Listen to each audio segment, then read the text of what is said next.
Welcome to Supply Chain Insights. Today, let's start with digital transformation. The integration of AI, IoT, and blockchain is fundamentally altering how supply chains operate. Can you explain how these technologies are creating smarter networks and maybe give a real-world example? Absolutely. Think of supply chains like a nervous system. AI acts as the brain, analyzing streams of data from IoT sensors which serve as the nerves.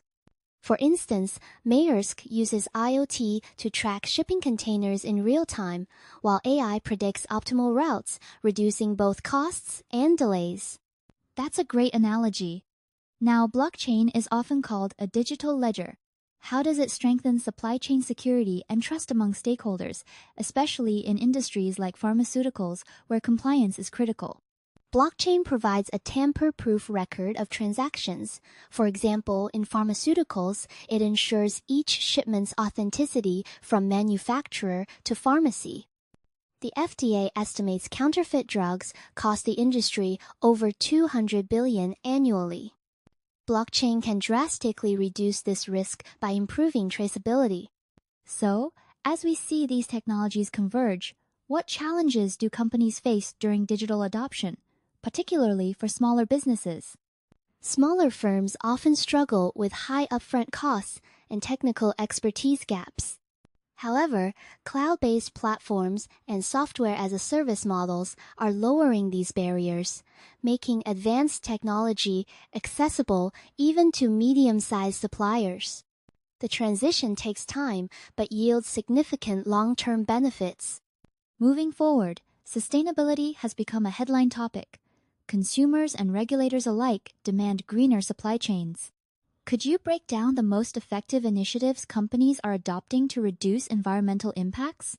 Certainly, companies are focusing on cutting their carbon footprint, such as using electric vehicles for deliveries and sourcing materials from renewable suppliers.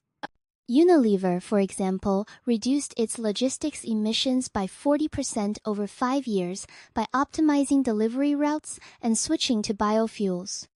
That's impressive progress. Waste reduction is another core pillar. How are businesses addressing packaging and material waste, perhaps by rethinking product design? Many are using recycled or biodegradable materials and designing products for easier disassembly and recycling. IKEA's flat pack design not only saves space, but also reduces packaging waste. Some firms use digital twins to simulate packaging changes, finding the most efficient configurations before physical rollout. Do these sustainability efforts translate directly into consumer loyalty or regulatory compliance advantages? Definitely. According to a 2022 Nielsen survey, 73% of consumers say they'd switch brands for a greener option. Additionally, meeting stricter regulations helps avoid fines and enhances a company's public image, creating a competitive edge in eco-conscious markets. Let's transition to resilience and agility critical traits in today's volatile environment. How have recent global disruptions, like the pandemic, changed the way companies approach supply chain risk management? COVID-19 exposed the dangers of relying on single suppliers or regions. Companies now diversify suppliers globally, much like diversifying an investment portfolio to spread risk. Toyota, for example, now sources key components from multiple countries to prevent factory shutdowns when one region faces disruption. Flexible logistics seems essential. Can you elaborate on how multimodal transport options or adaptive strategies help companies stay agile during unexpected events? Absolutely. By combining shipping, rail, and air freight, companies can reroute goods quickly if one mode faces delays. During the Suez Canal blockage, several retailers used air freight as a backup. These strategies reduce downtime and ensure products reach customers despite logistical hiccups. What are the measurable outcomes for businesses that invest in resilience versus those that stick to traditional models? Resilient companies recover 50% faster from disruptions, according to McKinsey. They also maintain higher customer satisfaction and can capture market share when competitors falter. In contrast, traditional models risk costly delays and reputational damage when supply chains break down. Shifting our focus, let's dive into demand forecasting and analytics, a linchpin for effective inventory management.